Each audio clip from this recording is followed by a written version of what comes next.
Hello everyone, welcome to code IBC. আজকের ভিডিওতে আপনাদের সাথে আমি আলোচনা করব একদম বেসিক লেভেলের কমান্ড লাইন অথবা টার্মিনাল কিভাবে ব্যবহার করতে হয়। আপনার পিসিতে আপনি টার্মিনাল ব্যবহার করে আপনি কোন একটা ফোল্ডারের অ্যাক্সেস নিবেন এবং ওই ফোল্ডারে গিয়ে আপনি কিছু একটা রাইট করবেন। আপনি ওই ফোল্ডারে গিয়ে আরেকটা ফোল্ডার ক্রিয়েট করবেন এবং আপনার ক্রিয়েট করা ফাইল এবং ফোল্ডারগুলোকে আপনি অন্য একটা ডিরেক্টরিতে গিয়ে আপনি মুভ করবেন। এসব কিন্তু আপনি টার্মিনালের মাধ্যমে করতে পারেন। হয়তো আপনি এখন কোয়েশ্চেন আসতে পারে আপনার মাথায় যে আমি ফোল্ডারগুলো তো ডিলিট আমি গিয়ে এমনিতে করে দিতে পারি। আমি চাইলে তো আমি এখানে গিয়ে একটা ফোল্ডার ক্রিয়েট এমনিতেই করতে পারি। তাহলে আমার টার্মিনাল কেন প্রয়োজন?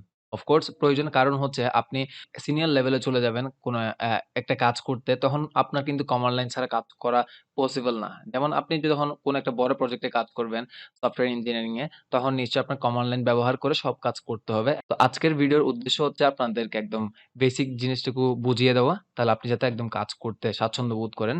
এবং আমার একটা প্রজেক্ট রয়েছে যে প্রজেক্টটা আমি একটা বড় প্রজেক্টে কাজ করছি। যে প্রজেক্টের যে ফাইলগুলো, যে ফোল্ডারগুলো রয়েছে সেগুলোতে আমি কিভাবে অ্যাক্সেস নিতে পারি, একটা ফোল্ডার থেকে কিভাবে আমি অন্য আরেকটা ফোল্ডারে যেতে পারি, সবকিছু আপনাদেরকে দেখানো হবে।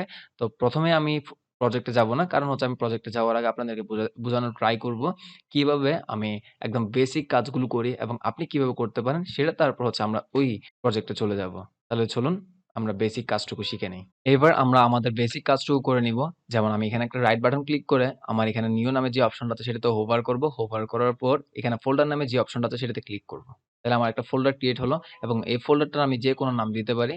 এখানে আমি লেটস সে নাম দিচ্ছি হচ্ছে কমান্ড লাইন। কমান্ড লাইন দেওয়ার পর এই কমান্ড লাইন ফোল্ডারটাকে আমার ওপেন করা প্রয়োজন। ওপেন করে নিয়েছি ডাবল ক্লিক করে। এবার হচ্ছে আমাদের এই কমান্ড লাইন ফোল্ডারটাকে নিশ্চয়ই আমার কোনো একটা কমান্ড অথবা কোনো একটা টার্মিনালে ওপেন করে সেই টার্মিনালে যে কোডগুলো করা অথবা যে কমান্ডগুলো দেওয়া প্রয়োজন সেগুলো দিতে হবে এবং দিয়ে আমরা যা শিখবো বলেছিলাম সবগুলো শিখবো। তাহলে সেইগুলো করার জন্য নিশ্চয়ই আমার কমান্ড লাইনে ওপেন করতে হবে। তো কিভাবে করতে পারি? এইখানে যে আপনি বারটা দেখতে পাচ্ছেন সে বারে জাস্ট একটা ক্লিক করবেন। ক্লিক করার পর সিএমডি নামে যে অপশনটা আছে সিএমডি দিয়ে দিবেন, এন্টার দিবেন। তাহলে আপনি দেখতে পারবেন আপনার জন্য এরকম একটা কমান্ড লাইন ওপেন হয়ে গেল। তো সেই কাজটা করার পর আপনাদেরকে আরেকটা ওয়ে দেখিয়ে দিচ্ছি। এটা ছাড়াও আরো কিছু টার্মিনাল রয়েছে। তো সেই টার্মিনাল গুলো হচ্ছে একটা হচ্ছে গিট ব্যাশ। আমি আজকের ভিডিওতে বেশিরভাগ ব্যবহার করব গিট ব্যাশ। তো এখানে আপনি ফার্স্ট এ গিয়ে সার্চ করে দেখবেন হচ্ছে কি গিট ব্যাশ নামে কোনো অপশন আছে কিনা। যদি থেকে থাকে তাহলে বুঝতে পারবেন আপনার পিসিতে গিট ব্যাশ ইনস্টল করা আছে। যদি এই অপশনটা না থেকে থাকে মোস্ট প্রবাবলি থাকার কথা না। যদি না থেকে থাকে তাহলে একটা কাজ করবেন আপনি ক্রোমে যাবেন। ক্রোমে গিয়ে জাস্ট সার্চ করবেন কি গিট ব্যাশ ডাউনলোড দিয়ে এবং আপনাকে একটা ওয়েবসাইটে নিয়ে যাবে। ওই ওয়েবসাইট থেকে আপনি গিট ব্যাশটা ডাউনলোড করে এবং ইনস্টল করে নেবেন। এটাই হচ্ছে একটা সিম্পল কাজ। তাহলে এই কাজটা যদি করে নেন তাহলে আপনি নিশ্চয়ই এখানে রাইট বাটন ক্লিক করলে এই ধরনের একটা অপশন পাবেন যে কি গিট ব্যাশ হিয়ার। তো আমি এখানে ক্লিক করলাম। দেখতে পাচ্ছেন আমার আরেকটা টার্মিনাল ওপেন হলো সেটা হচ্ছে গিট ব্যাশ। ২ টা টার্মিনাল কিন্তু ইন্টারফেস কিন্তু ডিফারেন্ট আপনারা দেখতেই পাচ্ছেন। এবং আমি এই টার্মিনালটা একটু বড় করি যাতে আপনাদের দেখতে সুবিধা হয়। তাহলে আমার এই ২ টা টার্মিনাল ব্যবহার করার রিজন কি সেটা আপনারা একটু পরে জানতে পারবেন। তো ১ম কাজটা হচ্ছে কি এখানে দেখতে পাচ্ছেন কোনো ফাইল নেই, কোনো কিছুই নেই। তাহলে আমার ১ম কাজটা হচ্ছে কি এখানে একটা ফোল্ডার ক্রিয়েট করা। তাহলে ফোল্ডার মিনস হচ্ছে কি ডিরেক্টরি। তো আমি যদি এখানে একটা ডিরেক্টরি ক্রিয়েট করতে হয় তাহলে কি করতে হবে? নিশ্চয়ই একটা ডিরেক্টরি ক্রিয়েট করতে হবে। তো আমি কি লিখবো? এখানে mkdir মিনস হচ্ছে কি মেক ডিরেক্টরি। মেক ডিরেক্টরি হচ্ছে কি একটা ডিরেক্টরি ক্রিয়েট করব এবং এরপরে স্পেস দিয়ে একটা নেম দিতে হবে কি আমার এই ডিরেক্টরির নেমটা কি হবে? যেমন কোড এবিসি। এন্টার দিলাম। আপনারা এখানে দেখতে পারবেন কোড এবিসি নামে একটা ফোল্ডার ক্রিয়েট হয়ে গেল। That's it. তো ঠিক সেম কাজটা আমি কিন্তু এই কমান্ড লাইনের মাধ্যমেও করতে পারি। আমি চাইলে এই কমান্ড লাইনের মাধ্যমেও করতে পারি। আমি যদি এখানে লিখি যে mkdir হচ্ছে রাফি RFI এন্টার দিলাম। আপনারা এখানে দেখতে পারেন রাফি নামে একটা ফোল্ডার ক্রিয়েট হয়ে গেল। যেটা আপনারা রিয়াল টাইম দেখতে পাচ্ছেন। আমি যদি এখন এই ফোল্ডার যে ডিরেক্টরি গুলো ক্রিয়েট করলাম, সেই ডিরেক্টরি গুলো আমি যদি দেখতে চাই তাহলে আমি কি লিখতে হবে? নিশ্চয়ই আপনারা জানেন যে কি ডিরেক্টরি ক্রিয়েট করার জন্য mk দিলাম। মিনস হচ্ছে কি মেক এর মানে সংক্ষেপে বলা হয় mk আর ডিরেক্টরির সংক্ষেপে বলা হয় dir। তাহলে আমি যদি ডিরেক্টরি গুলো দেখতে চাই তাহলে জাস্ট বলব কি dir মানে ডিরেক্টরি। এন্টার দিলাম দেখতে পাচ্ছেন আমার কি ডিরেক্টরি রয়েছে সেগুলো দেখা যাচ্ছে রাফি এবং কোড এবিসি। যেটা আপনারা এখানেও দেখতে পাচ্ছেন। That's it. তো এবার হচ্ছে আমি এখানে যাব। এখানে গিয়ে ডিরেক্টরি গুলো দেখতে চাইবো। দিলাম। দেখতে পাচ্ছেন অনেক কিছু হিজিবিজি অনেক কিছু চলে আসলো। বাট আমার তো এত কিছুর প্রয়োজন না। আমি যেহেতু কমান্ড লাইন শিখতে আসলাম, সিম্পল রাখার জন্য আমি এই কমান্ড লাইনে যেমন দেখেন এখানেও কিন্তু কোড এবিসি এবং রাফি সব দেখা যাচ্ছে। বাট আমি চাই না এত কিছু মানে আমার টাইম কখন ক্রিয়েট হলো, কয়টা বাজে ক্রিয়েট হলো সবকিছু তো আমার দরকার নেই। তো এত মানে ঝামেলা করে শিখার কোনো প্রয়োজন নেই। তাই আমি এই কমান্ড লাইনটা ব্যবহার করছি না। আমি এই কমান্ড লাইনটা আপনাদেরকে বোঝানোর সুবিধার্থে ইউজ করছি। That's it. এটা হচ্ছে একটা সিম্পল কাজ। তাহলে এখন একটা জিনিস খেয়াল করে দেখেন, আমার এখানে ২ টা ফোল্ডার ক্রিয়েট করা হলো। একটা হচ্ছে কি কোড এবিসি আরেকটা হচ্ছে রাফি। তাহলে আমি চাই হচ্ছে কি এখান থেকে আমি কোনো একটা ফোল্ডার অথবা কোনো একটা কিছু ডিলিট করব। তাহলে ডিলিট করার জন্য কি করতে পারি? রিমুভ ডিরেক্টরি, তাহলে RMDIR, দ্যাটস ইট। এবং আমার এখানে ২ টা ডিরেক্টরি আছে, একটা হচ্ছে কোড আইবিসি আর একটা হচ্ছে রাফি। তাহলে আমি চাচ্ছি হচ্ছে কি রাফিটা ডিলিট করব। RAFI, এন্টার দিলাম, দ্যাটস ইট। দেখেন আপনারা দেখতে পাচ্ছেন এখান থেকে রাফিটা চলে গেল। আমি চাচ্ছি আবার হচ্ছে কোড আইবিসি ডিলিট করব। তাহলে কি করতে পারি? RMDIR হচ্ছে কি কোড। এখন আমি পুরোটা লিখব না। কারণ এখানে পুরোটা লিখতে মাঝে মধ্যে আমার ভুল হতে পারে অথবা আমার বিরক্ত লাগতে পারে। তাহলে আমি কি করব? সি লেখার পর আপনার কিবোর্ডে দেখতে পারবেন একটা অপশন আছে ট্যাব, TAB। ওই অপশনটা ক্লিক করলে আপনাকে কিন্তু দেখেন সাজেস্ট করছে কি কোড আইবিসি। জাস্ট এন্টার করবেন। দেখা যাবে আপনার কোড আইবিসি ডিলিট হয়ে গেল। একদম সিম্পল একটা কাজ। এবার হচ্ছে কি আমরা কি করলাম? ডিরেক্টরি ক্রিয়েট করলাম, ডিরেক্টরি ডিলিট করা শিখলাম এবং ডিরেক্টরি গুলো কিভাবে দেখতে পারে তাও শিখে ফেললাম। এবার আমাদের কাজ হচ্ছে কি সিম্পল কিছু কাজ, যেটা হচ্ছে কি এখানে একটা ফাইল আপলোড, মানে ফাইল কিভাবে এখন তো ফোল্ডার দেখলাম, বাট ফাইল কিভাবে করতে পারি সেটা দেখবো। যেমন হচ্ছে কি লিখবো হচ্ছে কি TOUCH touch RAFI, Rafi, enter দিলাম। এখানে দেখতে পারেন রাফি একটা ফাইল ক্রিয়েট হলো। এর আগে কিন্তু ফোল্ডার ছিল ইয়েলো কালার, বাট এখন কিন্তু ফাইল দেখা যাচ্ছে। আমি একটু বড় করি তাহলে আপনাদের এটা বুঝতে সুবিধা হবে। আমি একটু বড় করে নিলাম যাতে আপনাদের দেখতে সুবিধা হয়। তাহলে এখানে দেখতে পাচ্ছেন টাচ দেওয়ার পর রাফি নামে একটা ফোল্ডার ক্রিয়েট হলো। আচ্ছা, এবার যদি আমি আরেকটা টাচ করি, TOUCH টাচ হচ্ছে মনে করেন কোড আইবিসি, তারপর মনে করেন আরেকটা দিলাম হচ্ছে কি SHIJL শাহজালাল, তারপর আরেকটা দিলাম মনে করেন script.js, আপনি এক্সটেনশন সহ দিতে পারবেন চাইলে।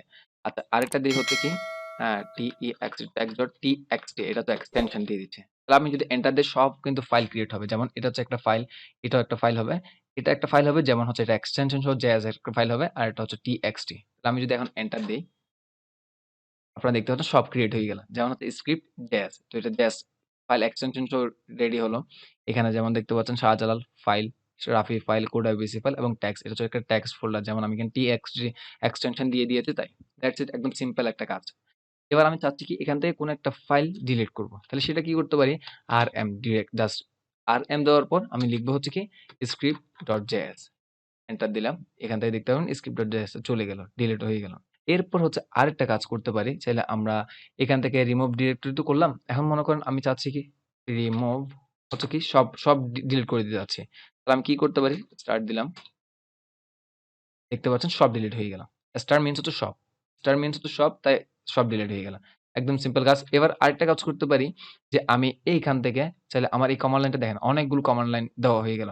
বাট আমার তো আমি চাচ্ছি না এরকম হিজিবিজি ভাবে রাখতে। তো আমি চাচ্ছি কমান্ড লাইনটা একদম ফ্রেশ রাখবো। তাহলে আমি কি করতে পারি? CLEAR, ক্লিয়ার দিয়ে এন্টার দিলাম। দেখতে পাচ্ছেন ক্লিয়ার হয়ে গেল। তাহলে আমরা অনেক কিছু শিখে ফেললাম আজকে। এবার শিখবো হচ্ছে একটু অ্যাডভান্স লেভেলের কিছু কাজ। যেমন আমি এখানে একটা মেক ডিরেক্টরি করব। mkdir ডিরেক্টরি ক্রিয়েট করলাম। এটা হচ্ছে কি কোড অ্যাবিস, এবং আমি চাচ্ছি হচ্ছে কি এখন কোড আইবিসিতে আছি, তো আমি কিন্তু এখনো কিন্তু কমান্ড লাইনের মধ্যেই আছি, বাট কোড আইবিসিতে ঢুকিনি এখন। আমি চাচ্ছি কোড আইবিসির ভিতরে ঢুকবো। আচ্ছা, কোড আইবিসির ভিতরে না ঢুকি, কোড আইবিসির ভিতরে ঢুকে আমি এখান থেকে একটা ফাইল ক্রিয়েট করি। অফকোর্স এগুলো দেখাবো আপনাদেরকে। যেমন দেখেন এখানে হচ্ছে রাফি নামে একটা ফোল্ডার ক্রিয়েট করলাম, ডিরেক্টরি ক্রিয়েট করলাম। আমি আবার চলে আসি ব্যাকে আমার কমান্ড লাইনে। এখানে দেখেন কোড আইবিসি। এখন আমি চাচ্ছি যে এই কমান্ড লাইন থেকে আমি কোড আইবিসির ভিতরে যাব, অথবা হচ্ছে আমার এখানে কি ডিরেক্টরি আছে দেখি, dir, দেখতে পাচ্ছেন শুধুমাত্র code IBC. But code IBC এর ভিতরে কিন্তু আরেকটা ফোল্ডার আছে, মানে ডিরেক্টরি, যেটা হচ্ছে রাফি। আমি চাচ্ছি এই রাফিতে যাব। তাহলে যাওয়ার জন্য কি করতে হবে? নিশ্চয়ই আমার প্রথমে যেতে হবে কি এখানে ডিরেক্টরি দেখাচ্ছে কি কোড আইবিসি, তাহলে এখানে ভিতর যেতে হবে ফার্স্টে। তাহলে আমি কি করতে পারি? সিডি মিনস হচ্ছে কি চেঞ্জ ডিরেক্টরি, এতটুকুই। সিডি দেওয়ার পর আপনি কোন ডিরেক্টরিতে যেতে চাচ্ছেন সেটা বলে দিবেন। আপনার মাল্টিপল ডিরেক্টরি থাকতে পারে, বাট আমি এখানে যেহেতু একটা আছে, আমি কোড আইবিসিতে যাব এবং কোড আইবিসি এন্টার দিলাম। আপনারা দেখতে পাচ্ছেন এই কমান্ড লাইনের পাশে একটা অপশন আসলো কি আমি এখন কোড আইবিসিতে যে আছি সেটা বলে দিচ্ছে। That's it. এবার দেখেন আমি কোড আইবিসিতে যাওয়ার পর এখন যদি ডিরেক্টরি দেই কি আসে? এখন দেখতে পাচ্ছেন রাফি আসলো। তাহলে বুঝতেই পারছেন যে আমি এখন এখানের ভিতর না, আমি কোড আইবিসির ভিতরে আছি এখন। তাহলে এখন রাফিতে আমার এখান থেকে যে আমার এই আমি আবার ব্যাক দিয়ে চলে আসবো। এই কোড আইবিসি থেকে বেরিয়ে আমি কমান্ড লাইনে চলে আসবো। তাহলে সেটা কিভাবে করতে পারি? চেঞ্জ ডিরেক্টরি করবো আবার। জাস্ট কোথায় আসবো? আমি এর আগের ফোল্ডারে ডট দিয়ে জাস্ট কি মানে আগের ফোল্ডারে চলে আসবো, এক ফোল্ডার আগে। এন্টার দিলাম। দেখতে পাচ্ছেন আবার কমান্ড লাইনে চলে আসলাম। মানে হচ্ছে আমি এখন এই ফোল্ডারেই আছি। আচ্ছা, এবার আমি একটা কাজ করি। এবার আমি চাই হচ্ছে কি রিমুভ ডিরেক্টরি করবো যে কোড আইবিসিটাকে। দেখি করা যায় কিনা। RMDIR কোড আইবিসি এন্টার দিলাম। দেখেন এটা কিন্তু রিমুভ করা যাচ্ছে না। কেন? ডিরেক্টরি নট এম্পটি, কারণ এই কোড আইবিসি ডিরেক্টরিটা কিন্তু এম্পটি না, ভিতরে কিন্তু আরেকটা ফোল্ডার আছে। তাহলে আমি তো শুধুমাত্র এটাকে ডিলিট করতে বললাম, বাট আমার তো ভিতরে যে আরেকটা ফোল্ডার আছে এটা কিন্তু ডিলিট করতে বলিনি। তো সেই কারণে হচ্ছে ওরা পারমিশন দিচ্ছে না যে তোমার ভিতরে আরো ফোল্ডার আছে, তুমি ডিলিট করতে পারবা না। তোমার সব পারমিশন নিতে হবে, অথবা তুমি কিভাবে ডিলিট করবে সেটা বলতে হবে। আচ্ছা, তাহলে এই কাজটা করার জন্য কি করতে পারি আমি? যে রিমুভ ডিরেক্টরি করার সময় আমি কি করতে পারি? rm মিনস হচ্ছে যেভাবে ফাইল ডিলিট করি সেই কাজটা করব। rm দেওয়ার পর এখানে একটা জাস্ট হাইফেন দিব। আর একটা কাজ করতে হবে যেটা হচ্ছে মিনস হচ্ছে কি রিকার্সিভ। যারা প্রোগ্রামিং করে আসছেন তারা নিশ্চয়ই জানেন রিকার্সিভ মিনস কি? একটার ভিতর একটা, একটার ভিতর আরেকটা এগুলো ডিলিট করতে থাকবে শুধু। এন্টার দিলাম, তাও হলো না। কেন হচ্ছে কি? রিমুভের পর নিশ্চয়ই আমার এইখানে কোনো একটা কমান্ড লাইন আমি ভুল করেছি। আমার এখানে ভুলটা ছিল যে আমি এখানে কোনো ফোল্ডারের নাম বলিনি অথবা হচ্ছে আমি কোন ডিরেক্টরি ডিলিট করতে চাচ্ছি সেটা বলিনি। যেমন rm দেওয়ার পর নিশ্চয়ই আমার কোড abc যে ডিলিট করতে চাচ্ছি সেটা বলতে হবে এবং কি আমার এইখানে রিকার্সিভলি ডিলিট করব সেটা বলে দিতে হবে। এখন এন্টার দিলাম। এখন দেখতে পাচ্ছেন সব ডিলিট হয়ে গেল। একদম ফ্রেশ। এটাই হচ্ছে কাজ। এখন আমাদের একদম সিম্পল কাজগুলো শিখা হয়ে গেল। চাইলে আমরা আমাদের কিবোর্ডে অ্যারো বাটন যেগুলো রয়েছে, আপনাদের ৪ টা অ্যারো বাটন আছে দেখতে পাবেন। একটা হচ্ছে টপ, একটা হচ্ছে ডাউন, একটা হচ্ছে রাইট, একটা হচ্ছে লেফট। তো আমি যদি টপটা ক্লিক করি, তাহলে আমি এর আগে কি কমান্ড লাইনটা ব্যবহার করেছিলাম সেটা জেনে যাব। যেমন আমি যদি টপটা ইউজ করি, তাহলে নিশ্চয়ই আমি এই কমান্ড লাইনটা এর আগে ইউজ করেছিলাম এবং এটার আগে কোনটা ইউজ করেছিলাম, নিশ্চয়ই এই কমান্ড লাইনটা। সেগুলো কিভাবে পাবো? যেমন দেখেন আমি যদি টপ মানে হচ্ছে আপার বাটনটা যদি ক্লিক করি, অ্যারো বাটনটা দেখতে পাচ্ছেন এই কমান্ড লাইনে চলে আসলো। এখন আমি যদি আবার ক্লিক করি, দেখতে পাচ্ছেন এই কমান্ড লাইনে চলে আসলো। আবার আবার যদি আপারটা ক্লিক করি তাহলে নিশ্চয়ই এটা আসবে, দেখি আসে কিনা? হ্যাঁ, আসলো। তাহলে আপনারা বুঝতে পারছেন যে আপনারা যদি কমান্ড লাইন হাতে লিখতে ইচ্ছে না করে থাকেন, তাহলে আপনি জাস্ট আপার বাটনগুলো ক্লিক করবেন। আবার নিচের বাটনটা ক্লিক করলে এর পরেরগুলো আসবে এভাবে আরকি। তাহলে আজকের ভিডিওতে আমরা অনেক কিছু শিখে ফেললাম। এটা হচ্ছে আমাদের একটা সিম্পল একটা ক্র্যাশ কোর্স বলতে পারেন অথবা সিম্পল একটা ভিডিও যেখান থেকে আপনারা কমান্ড লাইন সম্পর্কে জেনেছেন এবং এবার আপনাদের এই কমান্ড লাইন ব্যবহার করাটাকে আরেকটু এক্সটেন্ড করবেন যখন কোন একটা ফ্রেমওয়ার্ক অথবা কোন একটা কিছু শিখতে যাবেন তখনই। আপনারা যেহেতু এখন বেসিক কাজটুকু জানেন, আপনাদের সাথে এখন আলোচনা করব আমার যে ফোল্ডারটা রয়েছে, মিনস হচ্ছে আমার যে প্রজেক্টটা রয়েছে, সেই প্রজেক্টে অনেকগুলো ফোল্ডার রয়েছে। এগুলো নিয়ে একটু ওয়াক থ্রু করব। যেমন এখানে দেখতে পাচ্ছেন সোর্স নামে একটা ফোল্ডার রয়েছে। এই ফোল্ডারটা যদি ওপেন করি, এখানে কিন্তু অনেকগুলো ফাইল এবং অনেকগুলো ফোল্ডার রয়েছে। যদি আমি কম্পোনেন্টস নামে যে ফোল্ডারটা সেটা যদি ওপেন করে থাকি, তাহলে দেখতে পাচ্ছেন এখানে কিন্তু অনেকগুলো ফোল্ডার এবং এখানে কিন্তু একটা ফাইলও রয়েছে এবং এখানে যে ফোল্ডারগুলো রয়েছে সেটা যদি ওপেন করে থাকি, তাহলে দেখতে পাচ্ছেন আরো অনেকগুলো ফোল্ডার। তো বুঝতেই পারছেন এতগুলো ফোল্ডার, এতগুলো ফাইল আমি নিশ্চয়ই যদি চাইলে কমান্ড লাইনের মাধ্যমে এগুলো অ্যাক্সেস নিতে পারবো। তো সেই কাজটা দেখানোর জন্য আমি জাস্ট এখানে কমান্ড লাইনটা ওপেন করতে হবে। তো আমি যেহেতু এখানে ভিজুয়াল স্টুডিও কোড এডিটরস ব্যবহার করছি, তো এখানে টার্মিনাল ওপেন করার নিয়মটা হচ্ছে এই টার্মিনাল ওপেন করবেন, ক্লিক করবেন এবং নিউ টার্মিনাল যে অপশনটা আছে সেটাতে একটা ক্লিক করে নিবেন। দ্যাটস ইট, আপনার জন্য দেখা যাবে একটা টার্মিনাল ওপেন হয়ে গেল। এটাই হচ্ছে একটা সিম্পল কাজ। তো এটা ছাড়াও আরো একটা ওয়ে রয়েছে, সেটা হচ্ছে কি আপনি যখন হোভার করবেন এখানে নিচের টাস্ক বারে এখানে দেখতে পাচ্ছেন একটা অ্যারো সাইন দেখাচ্ছে এবং আপনি জাস্ট উপরের দিকে টেনে ধরবেন, দেখা যাবে আপনার টার্মিনাল ওপেন হয়ে গেল। তো আমি চাইলে এখানেও কিন্তু আমি অনেকগুলো টার্মিনাল ব্যবহার করতে পারি। যেমন আমার এখন কিন্তু একটা টার্মিনাল ওপেন করা আছে। আমি চাইলে আরেকটা টার্মিনাল ওপেন করতে পারবো। আমি চাইলে আরো একটা টার্মিনাল ওপেন করতে পারবো। আপনারা দেখতে পাচ্ছেন এখন ৩ টা টার্মিনাল আমার এখানে। তো আমি এত টার্মিনাল ব্যবহার করব না। ইভেন আমি এখানে PowerShell ব্যবহার করব না। এখানে দেখতে পাচ্ছেন PowerShell এর এখানে ইন্টারফেস। আমি চাচ্ছি এখানে Git bash ব্যবহার করব। তাই এখানে এই পাশের যে অপশনটা আছে সেটাতে ক্লিক করে এখানে Git bash নামে যে অপশনটা আছে সেটাতে ক্লিক করব। দেখা যাবে আমার জন্য নতুন একটা টার্মিনাল ওপেন হলো যেটা হচ্ছে Git bash এর ইন্টারফেস। আমি Git bash টাই ব্যবহার করব এখানে। তো এখানে দেখতে পাচ্ছেন আমি কি সাইকিউর ওয়েব নামে একটা ফোল্ডারে আছি। তো আমি এই ফোল্ডার থেকে চাচ্ছি এখানে কোন ডিরেক্টরি গুলো রয়েছে সেটা দেখতে চাইলে আমি কি করতে পারি? dir। আচ্ছা আমি একটু বড় করে দেখি তাহলে আপনাদের বুঝতে আরো সুবিধা হবে। আচ্ছা dir যদি দিয়ে থাকি এন্টার দিয়ে দেখতে পাচ্ছেন আমার যতগুলো ফাইল এবং যতগুলো ফোল্ডার রয়েছে সব এখানে দেখাচ্ছে।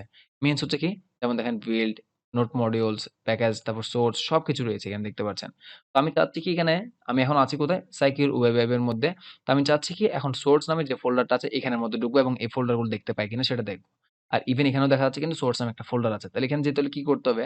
তাহলে একটা ওয়াক থ্রু হয়ে যাবে একটা যেমন সিডি চেঞ্জ ডিরেক্টরি। তাহলে কোথায় যাবো? আমি সোর্স এ যাবো। সোর্স এ গেলাম, এন্টার দিলাম। দেখতে পাচ্ছেন আমি এখন কোথায় আসলাম? ওয়েব পেজের পাশে একটা অপশন আসলো যেটাতে সোর্স এ। এখন আমি যে সোর্স এ আছে সেটা বোঝাচ্ছে। এখন আমি এই ফোল্ডারে কিন্তু। আচ্ছা সোর্স এ এখন দেখি আমার ডিরেক্টরি কি আছে? dir এন্টার দিলাম। দেখতে পাচ্ছেন সোর্স এর সব ডিরেক্টরি এখানে দেখা যাচ্ছে। ওকে। তো সোর্সটা যদি এখানে যদি একটু এক্সপ্যান্ড করি আমি, তাহলে আমি নিশ্চয়ই দেখতে পাবো। দেখতে পাচ্ছেন এই ফোল্ডার সবকিছু দেখাচ্ছে এবং এখানে যে কম্পোনেন্টস নামে যে ফোল্ডারটা আছে, এখানে নিশ্চয়ই কম্পোনেন্টস নামে ফোল্ডারটা আছে। আমি যদি এই কম্পোনেন্টস ফোল্ডারটাতে যেতে চাই, তাহলে কি করতে হবে আমার? নিশ্চয়ই আমি আগে ফার্স্ট এ এটা ক্লিয়ার করে নিবো। এন্টার দিলাম। এবার হচ্ছে কি আমি কম্পোনেন্টস এ যাবো। সিডি কম্পোনেন্টস এন্টার দিলাম। দেখতে পাচ্ছেন আমি কম্পোনেন্টস এ চলে আসলাম। এখন সোর্স এর পাশে যে কম্পোনেন্টস ফোল্ডারটা আছে সেটাতে চলে আসলাম। এবার কম্পোনেন্টস এর মধ্যে যে ফোল্ডার গুলো আছে আমি দেখবো হচ্ছে কি এই ফোল্ডার গুলো আমি অ্যাক্সেস নিতে পারি কিনা। যদি dir দেই দেখতে পাচ্ছেন আমি সব ফোল্ডারে চলে আসলাম। সব ফোল্ডার এখানে কিন্তু দেখাচ্ছে যেখানে অ্যাবাউট আস, অ্যাডমিন ড্যাশবোর্ড, তারপর এভেইলেবল ডেট, ব্লগস এই সবকিছু। এখানে সবকিছু আপনি কিন্তু এখানে দেখতে পাচ্ছেন। তো এটা হচ্ছে আমার একটা রিঅ্যাক্টের প্রজেক্ট। তো এখানে ফোল্ডার স্ট্রাকচার গুলো আমি এভাবে করেছিলাম যাতে আমার কোড করতে এবং আমার জন্য ইজিয়ার হয়। তো আমি এটা নিয়ে এখন আর আলোচনা করছি না। আমি জাস্ট এখানে কমান্ড লাইন গুলো কিভাবে কাজ করে সেটা দেখাচ্ছি। তো এবার যেমন দেখেন আমি চলে আসলাম কোথায় কম্পোনেন্টস এর মধ্যে। আমি চাচ্ছি কি আবার সাইকিউরে চলে যাব। তাহলে সাইকিউরে যাওয়ার জন্য কি করতে পারি? সিডি ডট দিয়ে স্পেস দিয়ে একটু ব্যাকে আসলাম। কোথায় আসলাম এখন? এখন মাত্র আসলাম সোর্সে। তাহলে আমার তাইলে আমি যদি সাইকিউর ওয়েব অ্যাপে যদি যেতে চাই তাহলে আমি কি করতে হবে?